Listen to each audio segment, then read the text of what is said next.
अस्सलाम वालेकुम नाज़रीन, टू द पॉइंट के साथ मैं हूं मंसूर अली खान। प्रोग्राम में आपको खुशामदीद कहेंगे। नाज़रीन, पार्लियामेंट के अंदर हो या बाहर, कोई मोहल्ला हो या दुकान, फेसबुक हो या ट्विटर, हर जगह सिलेक्टेड और इलेक्टेड का चर्चा है। ऑपोजिशन तो जैसे इस लफ्ज को पकड़ कर ही बैठ गई है। कौमी असेंबली के स्पीकर की तरफ से लफ्ज सिलेक्टेड पर पाबंदी ने इस बहस को मजीद हवा दे दी है, जैसे आग पर किसी ने पेट्रोल छिड़क दिया हो। मेरे कप्तान को लफ्ज सिलेक्टेड से नफरत है। वो इस लफ्ज को डिक्शनरी से ही निकाल देना चाहते हैं। ये लफ्ज जब भी जहां भी कोई इस्तेमाल करता है, मेरे कप्तान को अफसोस के साथ साथ इस पर दुख भी होता है कि आखिर क्यों उन्हें इन अलकाबात से पुकारा जाता है। उनका यह गुस्सा जायज है, दुरुस्त है। जब कोई किसी को ऐसे नाम से पुकारे जिसे वो सुनना पसंद ना करता हो तो पारा हाय हो जाता है, तन बदन में आग लग जाती है, सर फाड़ने को दिल करता है। ऐ मेरे कप्तान, क्या ऐसा ही गुस्सा उस गरीब पाकिस्तानी को नहीं चढ़ता होगा जब उसे पता चलता है कि उसके 2 वक्त की रोटी जो पहले 100 रुपए की थी आज 200 रुपए की हो चुकी है। ऐ मेरे कप्तान, आपको लफ्ज सिलेक्टेड पर गुस्सा आता है, लेकिन क्या उस कारोबारी शख्स को गुस्सा नहीं आता होगा जिसे आज आपकी हुकूमत के 10 माह बाद भी यह नहीं पता कि उसका कारोबार अगले 10 माह चल भी पाएगा या नहीं। ऐ मेरे कप्तान, आपको लफ्ज सिलेक्टेड पर गुस्सा आता है, लेकिन उस नौकरी पेशा आम पाकिस्तानी को गुस्सा नहीं आता होगा जब उसे पता चलेगा कि महीने के आखिर पर आने वाली तनख्वाह पर उसे मजीद टैक्स देना पड़ेगा, जबकि अमीर तबके के लिए इसी बजट में आपने 20 अरब रुपए की मुराद रख छोड़ी है। ऐ मेरे कप्तान, आपको लफ्ज सिलेक्टेड पर गुस्सा आता है, लेकिन क्या पेशावर के उन शहरियों को गुस्सा नहीं आता होगा जिन्हें 1.5 साल बाद भी यही पता चलता है कि अभी भी पेशावर मेट्रो पर 40% काम बाकी है और इस प्रोजेक्ट की तकमील दूर दूर तक नजर नहीं आ रही। है मेरे कप्तान, आपको लफ्ज सिलेक्टेड पर गुस्सा आता है, लेकिन क्या उन पाकिस्तानियों को गुस्सा नहीं आता होगा जिन्होंने नेक्टा में मेरिट पर भर्ती के लिए इंटरव्यूज दिए, लेकिन उनको नौकरी सिर्फ इस वजह से नहीं मिल सकी कि उनके पास जरताज गुल जैसी किसी वजीर का सिफारशी खत नहीं था। ऐ मेरे कप्तान, आपको लफ्ज सिलेक्टेड पर गुस्सा आता है, लेकिन आप ही की पार्टी के उन मुंतखब अरकान को गुस्सा नहीं आता होगा जिनको छोड़कर आपने कई अहम हुकूमती ओहदे सिलेक्टेड और गैर मुंतखब लोगों में बांट रखे हैं। ऐ मेरे कप्तान, आपको लफ्ज सिलेक्टेड पर गुस्सा आता है, लेकिन क्या गिरते हुए रुपए को अपनी कदर खोते हुए गुस्सा नहीं आता होगा जो हर गुजरते दिन के साथ डॉलर के सामने बेबस दिखाई देता है। मेरे कप्तान, आपको लफ्ज सिलेक्टेड पर गुस्सा आता है, लेकिन क्या उस पाकिस्तानी को गुस्सा नहीं आता होगा जिसे आपने ये उम्मीद दिलाई थी कि एमनेस्टी स्कीम में धोखा है, फ्रॉड है, चोरी है, और आज आप खुद उसी टैक्स एमनेस्टी स्कीम का इश्तिहार बने फिरते हैं। मेरे कप्तान, आपको लफ्ज सिलेक्टेड पर गुस्सा आता है, लेकिन क्या आपके उस वोटर को गुस्सा नहीं आता होगा जो इस मुल्क की सबसे बड़ी अदालत से नाअहल किए गए जहांगीर तरीन को हुकूमत के मुआशी और सियासी फैसलों में शरीक देखता है। ऐ मेरे कप्तान, आपको लफ्ज सिलेक्टेड पर गुस्सा आता है, लेकिन क्या उस आम पाकिस्तानी को गुस्सा नहीं आता होगा जो अपने घर का किचन चलाने के लिए हर रोज महंगाई का अजाब भुगतता है। ऐ मेरे कप्तान, आपको लफ्ज सिलेक्टेड पर गुस्सा आता है, लेकिन क्या उस पाकिस्तानी को गुस्सा नहीं आता होगा जो हर माह गैस और बिजली के बढ़ते बिलों को IMF की शराइत के रहमो करम पर देखता है। मेरे कप्तान, आपका गुस्सा जायज है, लेकिन जमहूरियत भी इसी गुस्से को पी जाने का नाम है। आजकल आप कौमी असेंबली के इजलास में बाकायदगी से शिरकत करते हैं, बहुत अच्छी बात है। यह एक ऐसी रिवायत है जिसकी हमारे पार्लियामेंट को अशद जरूरत है। आप आजकल टैक्स रिफॉर्म्स पर खास तवज्जो दे रहे हैं, दुरुस्त कर रहे हैं, आपकी यह कोशिश काबिल तारीफ है। आप आजकल सिफारती तौर पर अपने वजीर खारजा शाह महमूद कुरैशी के जरिए मुख्तलिफ सरबराहान मुमलिकत से मिल रहे हैं, एहसन इकदाम है। ऐ मेरे कप्तान, आप इसी तरह अपने काम पर ध्यान दें। कोई आपको किस नाम से पुकारता है, आपको इससे कोई लेना देना नहीं होना चाहिए। शो में हमारे साथ होंगी वजीर आजम की मामले खुसूसी बराए इत्तलात फिरदौस आशिक अवान साहिबा, पाकिस्तान मुस्लिम लीग नून से उस्मा बुखारी साहिबा और पाकिस्तान पीपल्स पार्टी के रहनुमा नासिर हुसैन शाह साहब भी हमारे साथ होंगे। एक ब्रेक लेंगे, ब्रेक के बाद जब वापस आएंगे तो बात करेंगे क्या सिलेक्टेड वाकई इतना बड़ा मसला है या ये नॉन इशू है जिसको हुकूमत खुद इशू बना रही है। वापस आते हैं ब्रेक के बाद, स्टे विद मी।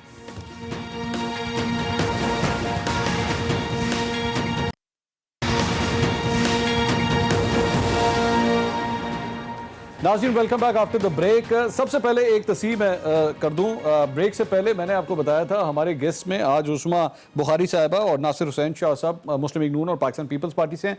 पाकिस्तान तहरीक इंसाफ से हमने आपको बताया था फिरदौस आशिक अवान साहिबा ने आज हमें ज्वाइन करना था, लेकिन प्रोग्राम शुरू होने से चंद मिनट पहले हमें इतला आई कि वो हमारे प्रोग्राम में शिरकत नहीं कर सकेंगी। उनकी प्रेसिडेंट हाउस में चंद मसरूफियात हैं, जिसकी वजह से उनकी जगह पे उज़मा कारदार साहिबा, जो कि पाकिस्तान तहरीक इंसाफ की सीनियर रहनुमा हैं, MP हैं पंजाब असेंबली से, वो हमें ज्वाइन कर रही हैं। तो ये मैं सबसे पहले इस चीज़ की करेक्शन कर दूं।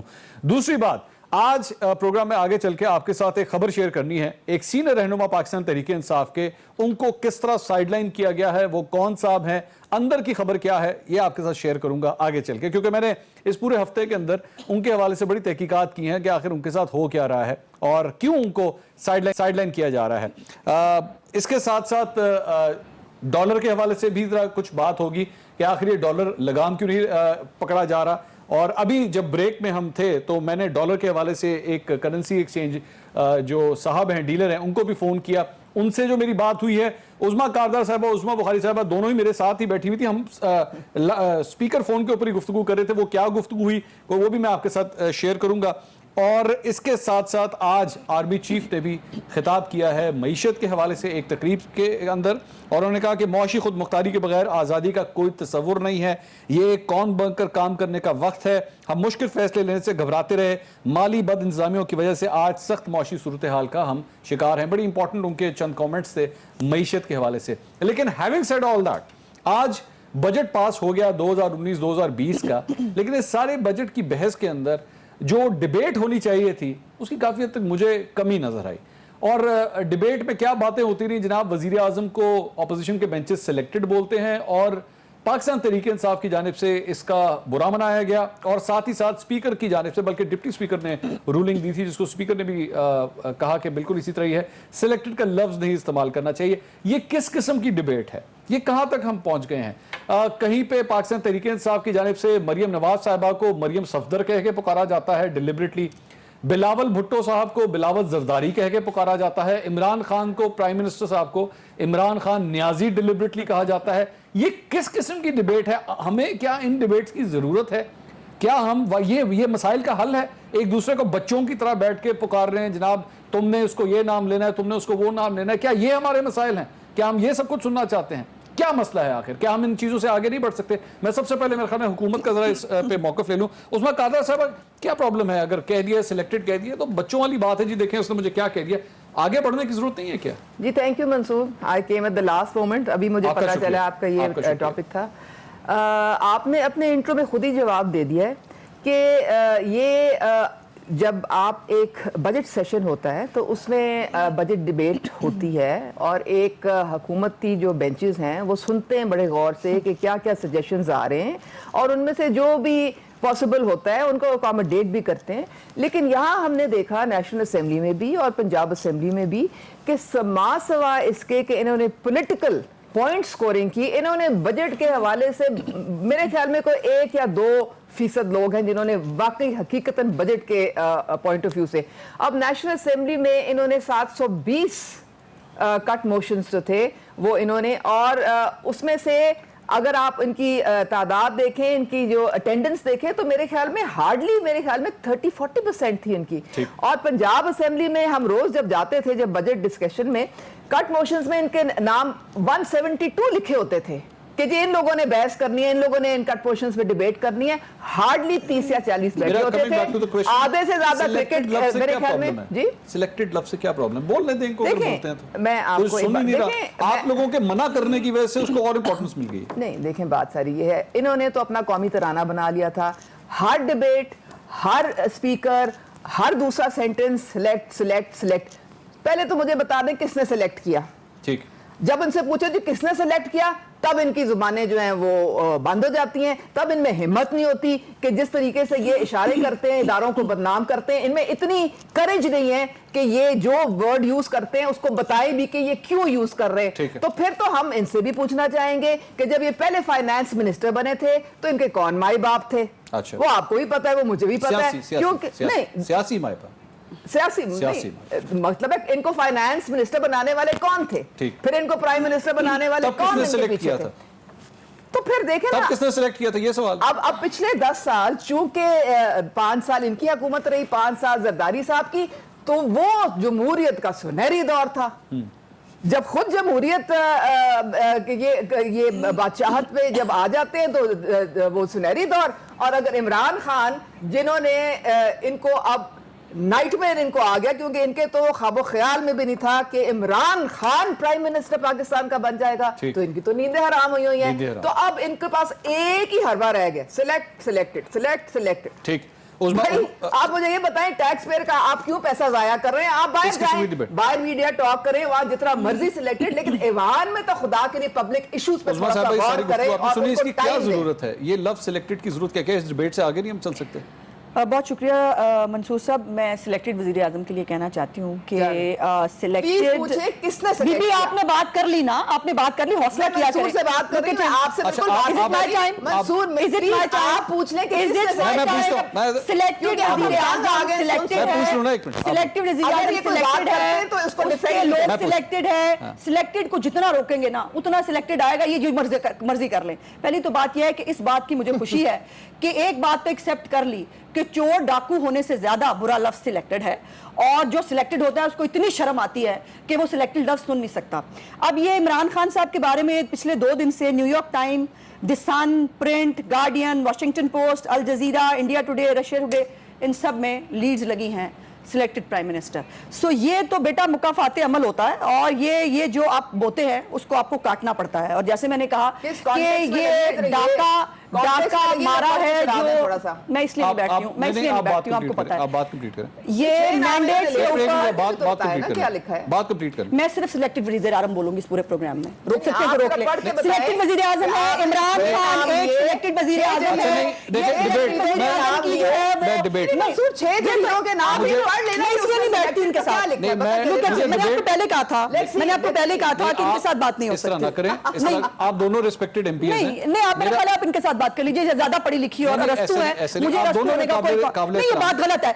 नया टाइम है, उनको अनइंटरप्टेड टाइम मिला। चले आप इंटरप्ट ना कीजिएगा, वो आप नहीं, इंसल्टिंग है, मैंने कह दिया मंसूर, इंसल्टिंग है, ये कोई तरीका है? अगर आपको नई तमीज है, अगर आपको नई तरीका कि आप किसी तरह टॉक शो में बैठ के जो नेशनल टीवी के ऊपर चल रहा है, आप किसी को जो है वो इस तरह नहीं, वो आप दोनों एक दूसरे को, आप दोनों मेरे मुकाबले खड़े और औरतें, आप दोनों मेरे मुकाबले, सॉरी मुझे ये छिड़े की औरतों की लड़ाई नहीं लड़नी, please go ahead, please go ahead. मैं तिजाजन सिर्फ जब बोलूंगी सिलेक्टेड वजीर आजम इमरान खान, मैं ये बोलूंगी। अच्छा नहीं, आपसे आप इनसे नहीं, ये चुप करा मैं आपसे कह रहा हूं नहीं बोलेंगे, नहीं वो सकती, वो मेरी बड़ी बहनों की बात गलत है ना। ये मैं आपसे कह रहा हूं नहीं बोलेंगे, इनको अनइंटरप्टेड टाइम मिला ना, अब ये जब बोलेंगी ना, मैं इनको सिलेक्टेड वजीर आजम इमरान खान में ये कहूंगी। अब ये रोक सकती है तो रोक दे, ऐसे तो ऐसे सही, ऐसे तो ऐसे सही, ये गलत बात है, दिस इज नॉट फेयर। मैंने आपको इसलिए पहले कहा था कि आपके प्रोग्राम का एक कैलिबर है, आपके प्रोग्राम की एक अहमियत है, उसके अंदर हमें ढक की बात करनी है। अब मुझे अगर बात करने की बजाय ये चाचा की जाए तो मैं क्या करूं? अच्छा मेरी should I let's come back to the debate, let's come back to the debate.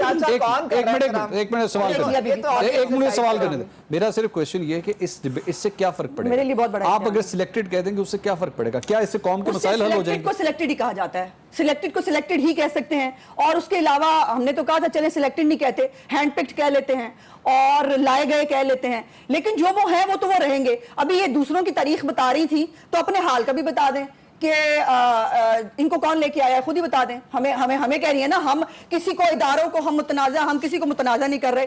जो हुआ 25 जुलाई को वो पूरे पाकिस्तान ने देखा। और मैंने जैसे कहा इंटरनेशनल कम्युनिटी क्या लिख रही है।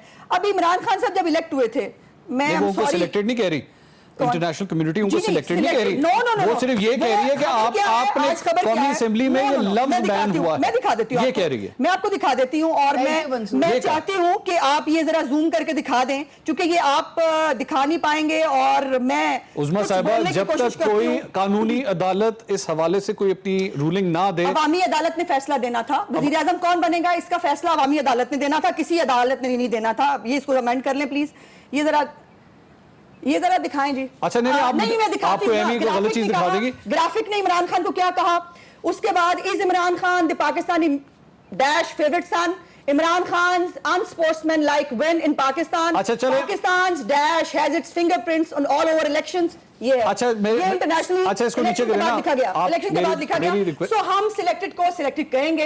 एक्चुअली प्रॉब्लम ये है कि इमरान खान ने कभी उनको मुखालफत बर्दाश्त करने का हौसला नहीं है उनके अंदर। जब वो क्रिकेट टीम में थे, अपना कजन ही क्यों ना हो उसको उठा के बाहर फेंक दिया। मुखालफत किसी से भी बर्दाश्त नहीं होती। सुन लेना, नहीं हमने बहुत बर्दाश्त किया है, ओए तोए और गालियों से लेकर क्या बर्दाश्त नहीं किया हमने सब गालियां बर्दाश्त। चौधरी निसार अली खान आज किधर बैठे हैं, वो काफी है, मुझे बात को पूरी करने देना। तो चौधरी निसार जहां बैठे हैं वहां बैठे हैं, आ गया ना, फिर कहाँ बैठे? वो वहीं बैठे हैं जहां उनको बैठना चाहिए था। अच्छा। मेरी गुजारिश यहाँ पे ये है कि जब इमरान खान साहब जो है उनको लाने से पहले, उनके इलेक्शन से पहले, जब अचानक से एक राह हमवार करने की कोशिश की जाती है, जब उठा के बंदे जहाजों में भर भर के एक नाअहल तरीन के जहाज में बिठा के लाए जाते हैं, पंजाब में यहाँ हुकूमत बनवाई जाती है, फिर मैं सिलेक्टेड को क्या कहूँ? मैं तो सिलेक्टेड, इमरान खान एक सिलेक्टेड वज़ीर आज़म है और मैं ये कहूंगी। अच्छा, नासिर हुसैन शाह साहब, आप भी एक काफी एक्सपीरियंस पार्लियामेंटेरियन है, ये हम गलत डिबेट में नहीं फंस गए? मैं तो इस प्रोग्राम के अंदर भी मुझे लगता है मैंने गलत टॉपिक चूज कर लिया, क्योंकि ये डिबेट ही इसी और तरफ जा रही है।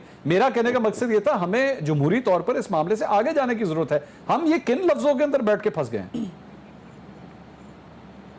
बिस्मिल्लाहिर्रहमानिर्रहीम, अल्लाहुम्मा सल्ली अला मुहम्मदिन व आले मोहम्मद। देखें, अज़मा साहिबा और उज़मा साहिबा जो है, ये दोनों इसमें सुननी चाहिए एक दूसरे की बात इन्हें। और असल इशू ये है, देखें, ये जो इसको मुतनाज़ा बनाना या अभी इस जो डिबेट हो रही है, इसी वजह से हो रही है कि जी कौमी असम्बली में पाबंदी लगा दी गई कि जी सिलेक्टेड वज़ीर आज़म नहीं कहेंगे। और फिर ये पीटीआई की तरफ से ही 2 दफ़ा हुआ है। पहले भी आपने देखा कि एक नोटिफिकेशन आया जिसमें कहा गया कि इनके साथ न्याजी नहीं लगेगा। तो क्या इमरान खान साहब न्याजी नहीं है? नहीं, शाह साहब मेरी कथा कलामी की बात, शाह साहब मैं आप अगर इजाजत दें कथा कलामी। जी सर, मुझे एक बात बताएं, क्या ये दुनिया फैसला करेगी या दूसरे फैसला करेंगे कि किसको किस नाम से पुकारना है? अगर एक नाम से फैसला होगा, उसका फैसला मरियम नवाज किस नाम से पहुंचाएगी? मैं ये कह रहा हूं, बिलावल भुट्टो, मैं भी यही कह रहा हूं, मैं भी यही कह रहा हूं कि गलत है। मैं ये कह रहा हूं ये गलत है, चाहे ये मरियम नवाज के हवाले से हो, है वो भुगतेंगे। ये चाहे मरियम नवाज के हवाले से हो, बिलावल भुट्टो के हवाले से हो या इमरान खान के हवाले से हो, जो अपने आप को जिस नाम से पुकारवाना चाहता है कि जी मुझे इस नाम से पुकारो, उसका वही राइट है भाई।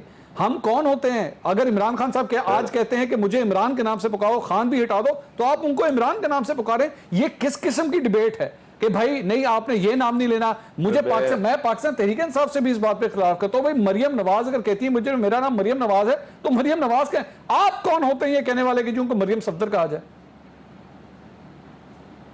चले, मैं आज ये करूंगा कि मरियम नवाज साहिबा ने कोई नोटिफिकेशन तो नहीं निकाल दिया ना कि उन्हें दूसरे नाम से ना पुकारा जाए, ना ही बिलावल भुट्टो जरदारी साहब ने कोई इस तरह का नोटिफिकेशन निकाल दिया। क्या जरूरत पड़ी है पीटीआई वालों को? नोटिफिकेशन निकाला, फिर अब कौमी असेंबली में इस पर पाबंदी लगा दी गई। अब हर लफ्ज पे, आज आपने देखा होगा जहां पे बराह रास्त चल रही थी बात के, उन्होंने कहा जी हमने ये सिलेक्ट किया है कट मोशन और इस तरह की, मतलब ये वैसे आप बिल्कुल सही कह रहे हैं, इस पे जाना ही नहीं चाहिए। ये बहस ही जो है उसकी बजाय बहुत सारी चीजें हैं और आपने भी गलत, खुद ही आपने माना है कि आपने गलत तरफ ले गए। मुझे लग रहा है कि तो कोई और अच्छी बात करें मंसूर भाई, जिस पे बात करें, इसको छोड़ दें, इस पे मट्टी पाओ मैं बिल्कुल बात ठीक। उस्मान साहब ये तो गलती है ना, ये कि मतलब ये इसकी जरूरत क्या है इसको उस नाम से पुकारना, उसको इस नाम से पुकारना? देखें, इन मोहतरमा की तो मुझे फ्रस्ट्रेशन की समझ आती है और बाकी, क्योंकि हमारा बजट नेशनल असेंबली में भी आज पास हो गया, अल्हम्दुलिल्लाह पंजाब में भी पास हो गया, तो ये बेचारे बैंड बजा रहे हैं, अब इनके पास कुछ कहने सुनने के लिए तो रहा नहीं है। देखें, सिलेक्टेड की जहाँ तक बात है, ये सिर्फ इसलिए स्पीकर ने मना किया क्योंकि ये जो बजट स्पीच पे और बजट के इश्यूज पे और बजट के प्रपोजल्स पे आ ही नहीं रहे थे। सिर्फ उस डिबेट को डाइवर्ट करने के लिए कि खुदारा बहुत इंपॉर्टेंट ये एक फाइनेंस बिल है, आप आएँ अपनी सजेशंस दें, कोई प्रपोजल्स दें, कोई अवाम के इश्यूज के मुतालिक सोचें। इसकी वजह से, क्योंकि इन्होंने हर इनका स्पीकर, हर इनका लफ्ज बस सिलेक्ट और खत्म, सिलेक्ट और खत्म, और आगे बात ही कोई नहीं। ठीक। अब सिलेक्ट, अगर आप मुझसे पूछे ना तो मैं आपको बताती हूँ कि सिलेक्टेड कहाँ से हैं। प्राइम मिनिस्टर इमरान को सिलेक्ट किया है अवाम के वोट ने, अवाम का जो मैंडेट है वो उनको लेके आया है यहाँ पे, और ये जो सिलेक्शन है अल्हम्दुलिल्लाह 5 साल के लिए है, तो ये चिल पिल करें, आराम करें, क्योंकि अभी इंशाल्लाह हमने Pakistan is ready to take off, budget हमारा पास हो गया है और आगे देखें क्या है। मुझे भी टेक ऑफ करना पड़ेगा, मुझे ब्रेक लेनी पड़ेगी, लेकिन हकीकत में एक खबर आपके साथ शेयर कर दूं। इमरान खान न्याजी के हवाले से इनका ये कहना है, लोग ये कहते हैं जनाब इन्होंने नोटिफिकेशन क्यों निकाला है कि इनको इमरान खान कहा जाए। अब मैं आपको जरा माजी से खबर आपके साथ शेयर करता हूँ। नवाज शरीफ साहब जब अपने गालबन दूसरे दौरे हुकूमत में थे, दूसरी दफ़ा प्राइम मिनिस्टर बने थे या शायद पहली दफ़ा, जो सीनियर, मुझसे भी ज़्यादा सीनियर सहाफ़ी हैं वो गाइड कर सकते हैं, पीटीवी को एक उस वक्त इंस्ट्रक्शंस दी गई थी कि इनको मियां मोहम्मद नवाज शरीफ ना कहें, मोहम्मद नवाज शरीफ कहें। तो ये भी उनका राइट है, उसमें कोई गलत बात नहीं है। अगर वो चाहते हैं कि उनको इस नाम से पुकारा जाए तो उनका भी राइट है। इसी तरह इमरान खान साहब के लिए भी ये पूरी तरह राइट है।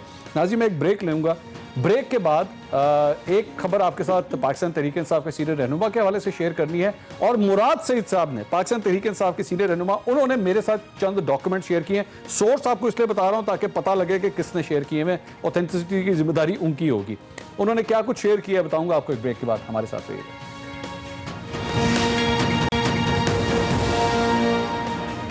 नाज़रीन, welcome back after the break. दो तीन खबरें आपके साथ शेयर करनी है, लेकिन सबसे पहले जरा खबर पाकिस्तान तहरीक इंसाफ के सीनियर रहनुमा के हवाले से शेयर करते हैं। वो रहनुमा कौन है, बड़ा मुझे पता है लोगों के दिल में तजस्सुस होगा कि मैं किसकी बात करने जा रहा हूं। वो रहनुमा है पाकिस्तान तहरीक इंसाफ के सीनियर रहनुमा अलीम खान साहब। अलीम खान साहब को, जिसे आप आम अल्फाज में कहते हैं, साइड लाइन कर दिया गया है, खुडे लाइन लगा दिया गया है। तो इस वक्त उनको नैब की कस्टडी से रिलीज हुए तकरीबन 1 महीना 10 दिन हो चुके हैं, लेकिन इस 1 महीना 10 दिन के बाद भी अब तक उनकी वजारत उन्हें वापस नहीं की गई है। आपको इससे पहले कि मैं ज़रा रिमाइंड कर दूं कि नैब की कस्टडी में जाने से पहले वो एक सीनियर वजीर थे, उनके पास 2 पोर्टफोलियोज थे, और जब से वो वापस आए हैं तब से लेकर अब तक उन्हें ये वजारत वापस नहीं की गई है।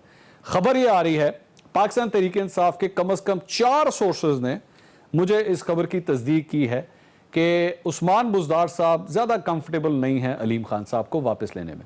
और इसकी वजह यह है कि यहाँ तक भी खबर आई है कि उस्मान बुज़दार साहब के करीबी ज़राए ये बताते हैं कि यहाँ तक कहा गया कि जनाब अगर इनको वापस ही लाना है तो इनको वजारत आला ही दे दें, क्योंकि वैसे ये संभाले नहीं जाएंगे मुझसे। और 90 शाहरा के ऊपर ये पहले बैठा करते थे उस दफ्तर के अंदर, वो दफ्तर भी अब खाली हो चुका है, वहाँ पर भी अलीम खान साहब नहीं तशरीफ़ रखते। पार्टी के अपने अंदर चंद और सीनियर रहनुमा हैं जो अलीम खान साहब को कैबिनेट के अंदर दोबारा नहीं देखना चाहते, क्योंकि चंद और लोग इनके मुकाबले में वजारत आला की कुर्सी के पीछे भाग रहे हैं। अब एक और खबर जो कि थोड़ी सी लेट हो गई है, लेकिन है खबर बड़ी इंटरेस्टिंग, वो ये है कि पाकिस्तान तहरीक इंसाफ के अंदर इतनी डिवीजन है अलीम खान साहब को लेके कि 2018 के जब टिकट बांटे जा रहे थे तो लाहौर के कम अज़ कम 2 रहनुमा जो इस वक्त विफाकी काबीना का हिस्सा हैं, वो अलीम खान साहब के सामने, क्योंकि वो उस वक्त टिकट देने वाली कमेटी को शामिल थे उसमें, उन्होंने अलीम खान साहब के सामने पेश होने से इनकार कर दिया था। ये खबर मैं आपको कंफर्म कर रहा हूँ। शफकत महमूद साहब एक नाम तो वो हैं, वो उस दिन दफ्तर ज़रूर गए थे लेकिन उस कमेटी के सामने पेश नहीं हुए थे और वापस आ गए थे।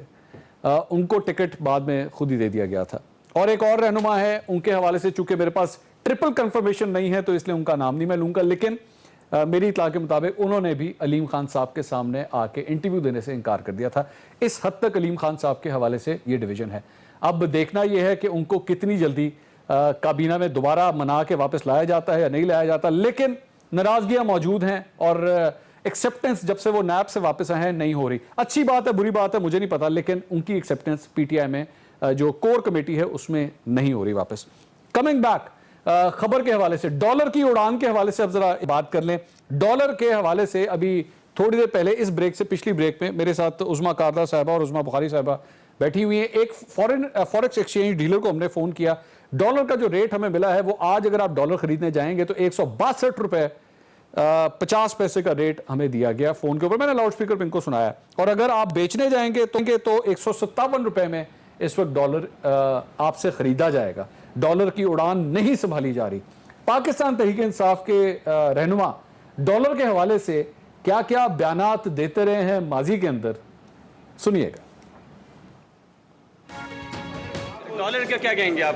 129 तक पहुंच गया, 140 भी क्रॉस करा है, मैंने सुना है मार्केट में। जब डॉलर पे प्रेशर पड़ता है, जब डॉलर कम होता है तो डॉलर महंगा हो जाता है, रुपए की कीमत गिरती है।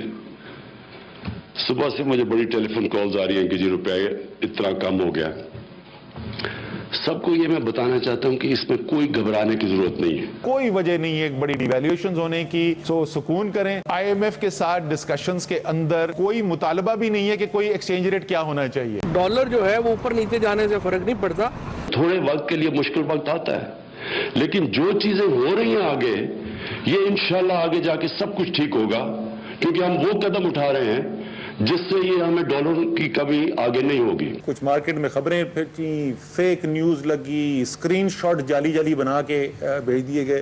वो मेरे पास आ गया स्क्रीनशॉट, ये असद उमर ने कहा 160 का हो जाएगा डॉलर अभी जून में। IMF के साथ ये मैं बिल्कुल वाजे कर दूं, डॉलर की कीमत क्या होनी चाहिए तो मुतालबा ही कोई नहीं है, तो हमें मानना तो दूर की बात है। कि मुझे न्यूज के ऊपर पता चला रुपया। असद उमर साहब की कितनी खूबसूरत बात है। उन्होंने कहा फेक न्यूज़ बना के स्क्रीनशॉट बना के मुझे भेज देते हैं, जून में 160 रुपए का हो जाएगा, ऐसे हो जाएगा। कोई गलत बात करते हैं इस किस्म की उस्मान साहब। लेकिन एक बात उन्होंने कहा, क्या फ़र्क पड़ता है इससे? हम तो पैसों में डील करते हैं, डॉलर के ऊपर नीचे जाने से क्या फ़र्क पड़ता है?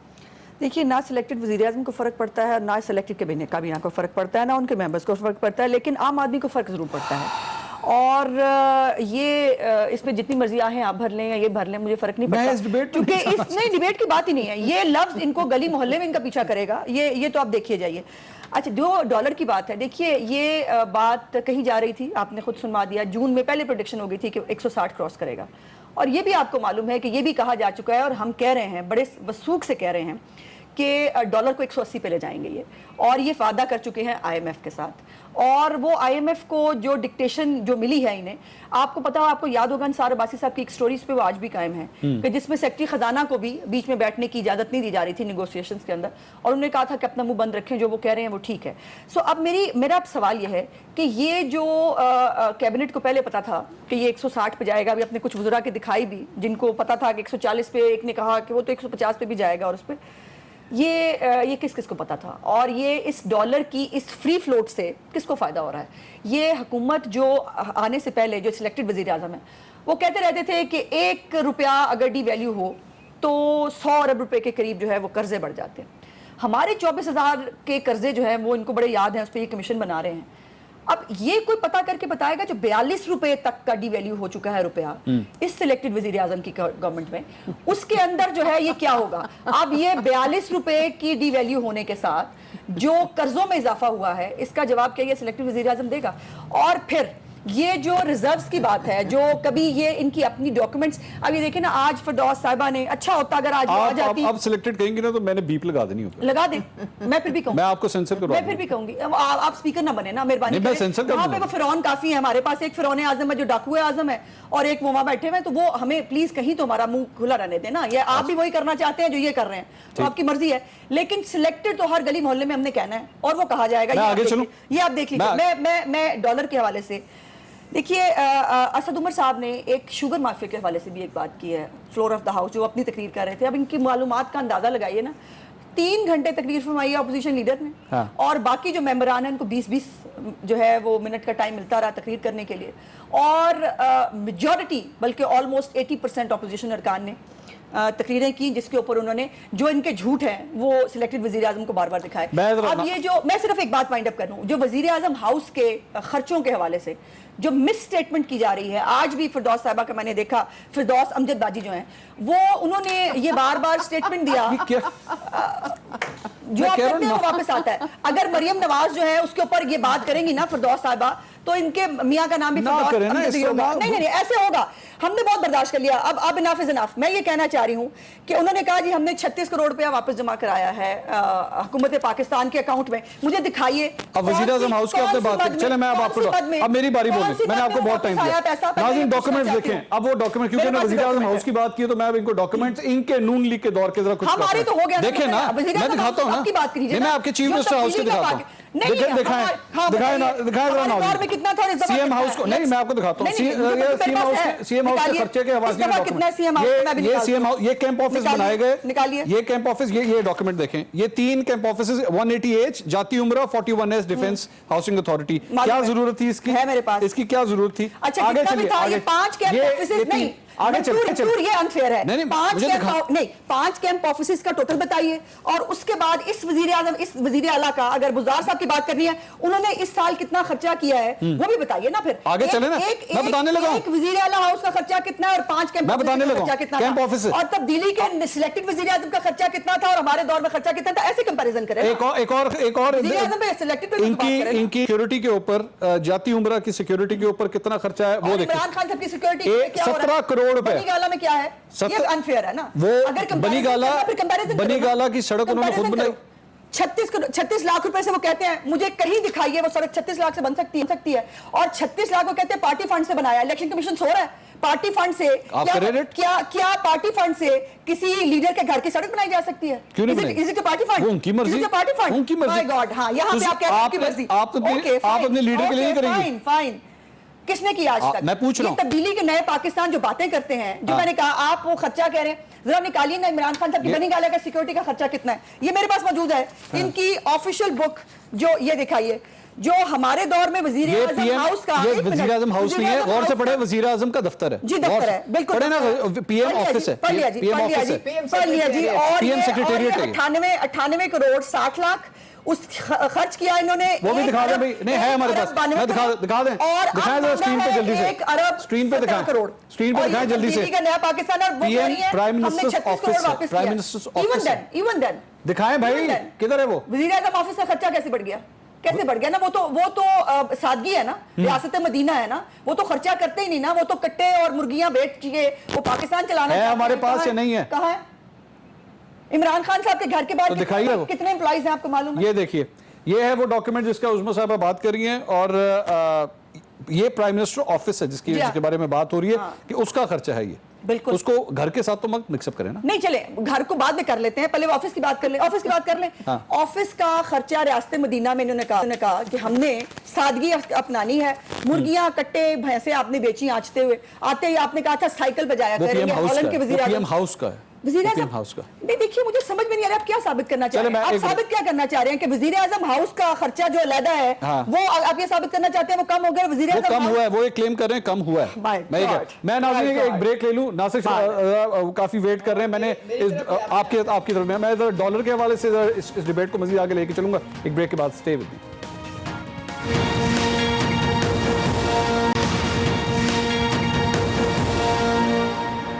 नाज़रीन welcome back after the break. खर्चों के ऊपर बात हो रही थी, वजीर आजम हाउस, वजीर आजम के दफ्तर, और इसके साथ साथ जो कैंप ऑफिस शहबाज शरीफ साहब के दौर के अंदर बने, जिसपे तकरीबन 17 करोड़ रुपए का खर्चा आया कैमरे शैमरे लगाने पे और सिक्योरिटी के मामला के ऊपर। क्या ये जायज़ है या नहीं है? क्योंकि मैं ये बिलीव करता हूं कि कभी कभार हम भी बहुत ज्यादती करते हैं कि जनाब अगर एक प्राइम मिनिस्टर हैं, एक चीफ मिनिस्टर हैं, उनके सिक्योरिटी प्रोटोकॉल्स होते हैं, उनके ऑफिस के खर्चे होते हैं, हम बिलावजह बैठ के, ठीक है, तनकीद इस हद तक करनी चाहिए कि वो कंट्रोल में रहने चाहिए, ये नहीं हो कि शाखर्चियों के अंदर चले जाएं, कंट्रोल में होने चाहिए। नासिर साहब, ये सारी सर आपने गुफ्तगू सुनी, क्या राय है आपकी? क्या ये ज्यादती नहीं है कि इतने ज्यादा खर्चे हों, या ये जायज हैं ये तमाम खर्चे?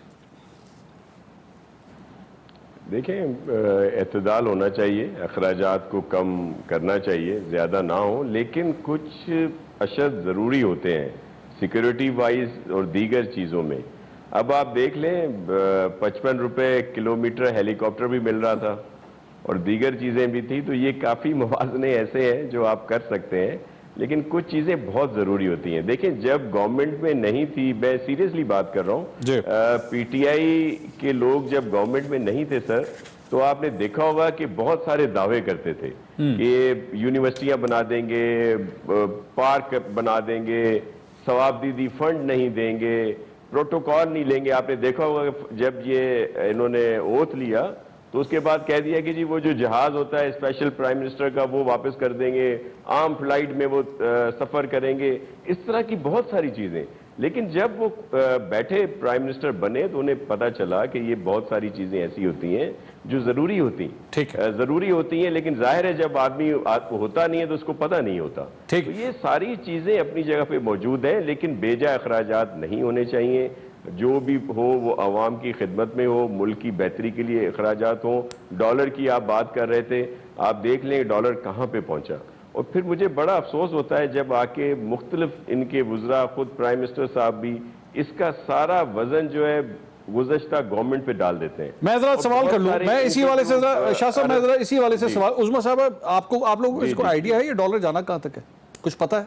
देखिए, ये आपके बहुत, मैं इनकी रिस्पेक्ट करती हूँ, पीपल्स पार्टी के आपके मेहमान हैं, इनसे पूछें इनके दौर में कितनी डिप्रिसिएशन हुई थी। 66% डॉलर इनके दौर में डिप्रिशिएट हुआ था। अच्छा। और बिल्कुल, और इनके इनके इनके भी दौर में 50% इन्होंने आर्टिफिशियली उसको मेंटेन किया था, पंप कर करके पैसे और नोट छाप छाप के। देखें, आपकी जो करेंसी है वो उतनी मजबूत होगी जितनी आपकी मईशत मजबूत है।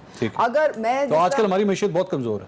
हमारी मईशत, इन्होंने तो हमारे फंडामेंटल्स डिस्ट्रॉय कर दिए हैं इकोनॉमी के। अच्छा। हम तो कहीं स्टैंड ही नहीं करते हैं। देखें, आपकी कोई इंडस्ट्रियल बेस ही नहीं तो है। इसीलिए आप लोगों ने असद उमर को हटा दिया। 200 आपके टेक्सटाइल मिले, आपने इसीलिए असद उमर को हटा दिया। देखें, वो प्राइम मिनिस्टर इमरान खान की टीम के एक मेंबर थे। अच्छा। और प्राइम मिनिस्टर को ये इस्तेहकाक हासिल है कि वो अपनी टीम को किसी भी तरीके से शफल अराउंड कर लें। तो अगर एक नहीं तो उनको कोई और डेजिग्नेशन दे दिए, वो उनका प्रोगेटिव है, क्योंकि इमरान खान डिलीवरी में बिलीव करते हैं। अगर वो समझते हैं कि कोई और बंदा शायद इस पर्टिकुलर एरिया में बेहतर डिलीवर कर सकता है, फिर वो इट्स हिज प्रेरोगेटिव, उसमें हम कौन बोलने वाले।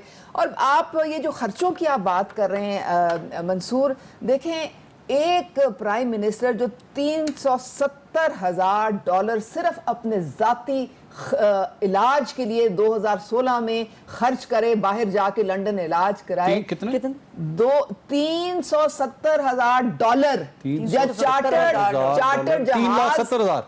$370,000 नहीं, तो $3,70,000 हो गया ना। $370,000 यही होता है, $3,70,000। तो ये इन्होंने इस्तेमाल किया सिर्फ अपने इलाज पे। तो अगर ये शाह खर्चियां इन्होंने की हैं, तो फिर बाकी तो अल्लाह ही इसका हाफिज है। हमारा देखें, मुझे आप कोई बहुत शुक्रिया उज़मा बुखारी साहबा, उज़मा कारदा साहबा, मैं इनकी कमी, नासिर हुसैन शाह साहब, बहुत शुक्रिया। नाज़रीन, बात आ रही थी सिलेक्टेड की। मैं इस वक्त प्रोग्राम को खत्म करना सिलेक्ट करता हूं और कोशिश करता हूं कि ये गुफ्तगू कम से कम ये डिबेट नहीं होनी चाहिए। प्रोग्राम तो पहुंच सकते इतना ही। अल्लाह हाफिज।